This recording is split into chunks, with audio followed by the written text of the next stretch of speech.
जय यीशु। परमेश्वर के नाम से हम आपका स्वागत करते हैं। इस दिन आज हम पढ़ेंगे प्रवक्ता ग्रंथ अध्याय 21 संख्या 1 से 3। पुत्र, क्या तुमने पाप किया है तो फिर ऐसा मत करो और अपने पुराने पापों के लिए क्षमा मांगो। सांप के सामने की तरह पाप से दूर भाग जाओ। यदि पास आओगे तो वह तुमको काटेगा। उसके दांत सिंह के दांतों जैसे हैं, वे मनुष्य की आत्माओं का विनाश करते हैं। मेरे भाई और बहनों, परमेश्वर का वचन आज हमसे कहता है, अगर हमने पाप किया है तो हमें अपने पापों का पश्चाताप करना है और हमें अपना पाप फिर से दोहराना नहीं, क्योंकि एक पाप एक सांप के समान है जो हमारे सामने खड़ा रहता है और रुका रहता है कि हम अगर पास जाए तो वो डस के हमें खा लेगा। और जब वो हमें चोट पहुंचाएगा, वो चोट हमारे हृदय के अंदर हमेशा रहता है जब तक हम उस चीज का पश्चाताप नहीं करते। मेरे भाई और बहनों, बहुत सारा चोट हमें बचपन से लेके अभी तक हमारे हृदय के अंदर दबा हुआ है, और जब वो चोट बाहर निकलता है तो हम पाप का सहारा लेते हैं।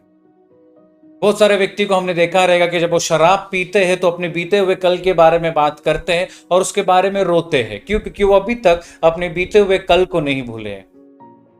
वो पाप का कारण बनता है। मेरे भाई और बहनों, आज परमेश्वर का वचन हमसे कह रहे हैं कि अपने हर एक पापों के लिए क्षमा मांगना, क्योंकि वचन कहता है कि जो परमेश्वर में जुड़ा हुआ है वो एक नया सृष्टि बनता है। पुराना चला गया। केवल हमारा पुराना जीवन नहीं, लेकिन हमारा हर एक चीज चला गया। हमारा सोच, हमारा विचार, हमारे शब्द, हमारे कर्म, हर एक चीज जो हमारा है वो सब निकल जाता है। हम एक नया जीवन बनते हैं, हम एक नया सृष्टि बनते हैं परमेश्वर।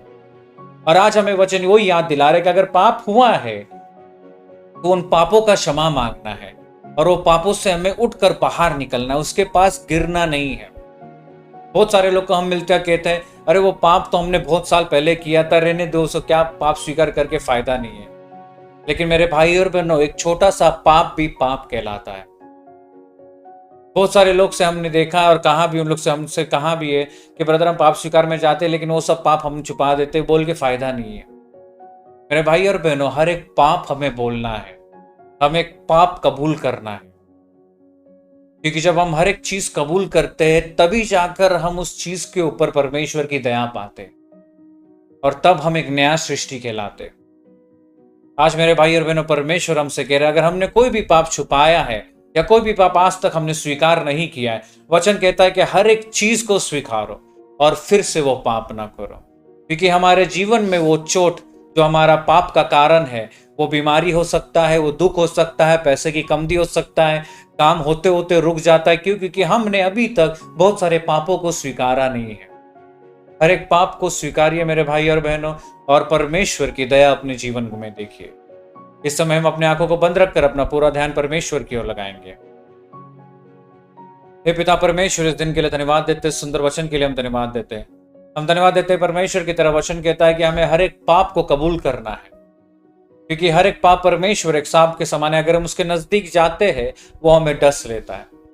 आज हम प्रार्थना करते हैं परमेश्वर, हमारे हृदय के अंदर वो बल प्रदान कर, हमारे बुद्धि को खोल परमेश्वर के जो जो पाप हमने स्वीकारा नहीं है परमेश्वर, अगर हम भूल गए रह गए, हर एक चीज हमें याद दिला कि पूर्ण रूप से परमेश्वर हर एक चीज तुझे दे दे और हर एक चीज से परमेश्वर पूर्ण रूप से मुक्त होकर तेरी महिमा कर सके परमेश्वर। क्योंकि जो तुझ में जुड़ता है वो नया सृष्टि बनता है। तो हमें परमेश्वर नया बना कि हम जो भी चीज करें परमेश्वर तेरी महिमा के लिए करें, क्योंकि हम जानते परमेश्वर तेरा वचन कहता है कि तू एक कदम ले, 99 मैं लूंगा।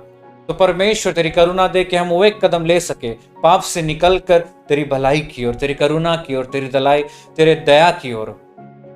तो आज परमेश्वर ये सुबह हम यही प्रार्थना करते हैं तेरे नाम से कि हमें वो ताकत दे कि हम वो एक कदम ले सके तेरी ओर। और यही प्रार्थना ये सुबह तेरे नाम से हम मांगते और कबूल करते हैं। आमीन। जय यीशु।